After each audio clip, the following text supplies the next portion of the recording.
परमेश्वर पिता धन्यवाद হোক মহান প্রভু গুরু যিশুর দ্বারাই প্রভু গুরু যিশুকে তো করব অসংখ্য অসংখ্য ধন্যবাদ। নাম তো আমার আকাশ। তো সকলকে নমস্কার, আপনারা দেখছেন জীবন্ত ঈশ্বরের আরাধনা। তো परमेश्वर पिता ধন্যবাদ হোক প্রভু গুরু যিশুর দ্বারাই ঈশ্বর তার বচনে বলে গেছে, এক পিতর তার ফাঁসির সাথে যে তোমাদের সমস্ত ভাবনা চিন্তার ভার তাহার উপরে ফেলিয়া দাও, কেননা তিনি তোমাদের জন্য চিন্তা করেন। তো সত্যি परमेश्वर पिता ধন্যবাদ হোক, ঈশ্বরের উপরে যে সমস্ত চিন্তার ভার যদি আমরা ফেলে দিই, ঈশ্বর যে আমাদের জন্য চিন্তা করে, সত্যি রকম আমরা এই ভিডিওর মাধ্যমে জানবো এই দিদি কতটা সমস্যার মধ্যে ভাবনা চিন্তার মধ্যে পড়েছিলেন, ঈশ্বর কিভাবে ওনার ভাবনা চিন্তার ভার নিয়েছে, কিভাবে ওনার সমস্ত সমস্যাকে দূর করেছে, সমস্ত বিষয় আজকের এই ভিডিওর মাধ্যম থেকে জানবো। তা परमेश्वर पिता ধন্যবাদ হোক। আজকের ভিডিওটি ওনার পরিচয়ের মাধ্যম থেকে শুরু করব। নমস্কার দিদি, আপনার পরিচয়? परमेश्वर पिता के धन्यवाद करब से महान प्रभु যীশু गुरुते करब असंख्य असंख्य धन्यवाद। नाम तो আমার পিয়ালি এবং বাড়ি উদয়পুর, হুগলি জেলা। তা परमेश्वर पिता ধন্যবাদ হোক প্রভু গুরু যিশুর দ্বারাই প্রভু গুরু যিশুকে তো করব অসংখ্য অসংখ্য ধন্যবাদ। যে দিদি আপনি ঈশ্বরকে চেনার আগে যে কষ্টের মধ্যে, দুঃখের মধ্যে, যে সমস্যার মধ্যে আপনি পড়েছিলেন, সেই বিষয়টা একটু শেয়ার করুন সকলের কাছে। परमेश्वर पिता धन्यवाद, प्रभु যীশু धन्यवाद। এরকম যখন জগতের ব্যবস্থায় ছিলাম, 3 বছর ওভারিতে সিস্ট ছিল এবং ছোটবেলা থেকে কি কানের যন্ত্রণা এবং শ্বাসকষ্ট প্রচুর পরিমাণে হতো। একটু ঠান্ডা লাগলে কি প্রচুর পরিমাণে শ্বাসকষ্ট এবং কানের যন্ত্রণা হলেও জগতের ব্যবস্থায় সঙ্গে সঙ্গে এখানে ওখানে ঘুরতে হতো, ছুটতে হতো। परमेश्वर पिता धन्यवाद হোক। এবারে কি এবং কি ছোটবেলা থেকে স্কিনের প্রবলেম ছিল, স্কিনের মধ্যে প্রচুর ভাবে অ্যালার্জি হতো, কোনো ভারী পোশাক পরতে পারতাম না। সেখান থেকে ঈশ্বর মন্ডলী অন্বেষণ করে যেমন প্রভু যীশুর নামে এবং পিতার নামে ধন্যবাদ করতে, সেখান থেকে ঈশ্বর খুব সুন্দরভাবে আমাকে আশীর্বাদ করেছে। परमेश्वर पिता धन्यवाद হোক প্রভু গুরু যিশুর দ্বারাই প্রভু গুরু যিশুকে তো করব অসংখ্য অসংখ্য ধন্যবাদ।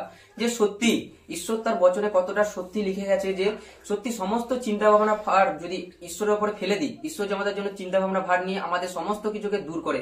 সত্যি দিদি ভাইয়ের জীবনে কত বড় সমস্যা ছিল, ওভারিস যে সিস্ট ছিল ওনার, সেখান থেকে ঈশ্বর ওনাকে কি করেছে, সমস্ত চিন্তা ভাবনার ভার নিয়ে ওনাকে ঈশ্বর কি করেছে, সুন্দর আর সুস্থতার জীবন দিয়েছে আজ উনি ঈশ্বরের মন্ডলীর সাথে যুক্ত থাকাতে।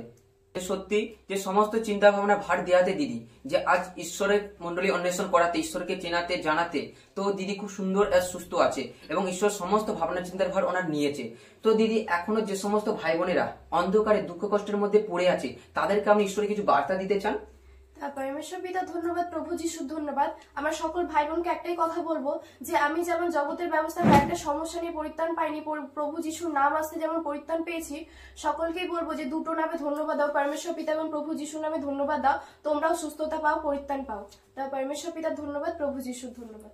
নমস্কার সবাই। परमेश्वर पिता धन्यवाद হোক প্রভু গুরু যিশুর দ্বারাই প্রভু গুরু যিশুকে তো করব অসংখ্য অসংখ্য ধন্যবাদ। তো সত্যি দিদি যে সমস্ত ভাই বোনের দিকে বার্তা দিয়ে গেল, যারা এখন অন্ধকারের মধ্যে কষ্টের মধ্যে পড়ে আছেন, আপনারাও দুটো নামে ধন্যবাদ দিন, মন্ডলী অন্বেষণ করুন, আপনারাও পরিত্রাণ পাবে। সত্যি परमेश्वर पिता ধন্যবাদ হোক, যারা এই ভিডিওটা এখনো দেখছেন, যারা এখনো অন্ধকারে দুঃখ কষ্টের মধ্যে পড়ে আছেন, যদি আপনাদের মধ্যেও যদি কারো কোনো সমস্যা থেকে থাকে, এখানে আমাদের হোয়াটসঅ্যাপে নাম্বার দেওয়া আছে, অবশ্যই আপনারা যোগাযোগ করতে পারেন। সেই সমস্যার সমাধান করতে আমরা যথারীতি সাহায্য করব। এবং परमेश्वर पिता ধন্যবাদ হোক প্রভু যিশুর দ্বারাই এই ভিডিওটা কেমন লাগলো এবং কমেন্টের মাধ্যমে জানাবো। এবং চ্যানেলে যদি নতুন হয়ে থাকে চ্যানেলটাকে সাবস্ক্রাইব করবো, আর নতুন নতুন ভিডিও যেন আপনাদের কাছে প্রথমেই পৌঁছে যায়। এবং परमेश्वर पिता ধন্যবাদ হোক, আপনাদের একটা লাইক এবং কমেন্টের মাধ্যমে আমাকে এবং জীবন্ত ঈশ্বর আরাধনা চ্যানেলকে উৎসাহিত করে তোলে। তো परमेश्वर पिता ধন্যবাদ হোক প্রভু যিশুর দ্বারাই। তো সকলকে নমস্কার।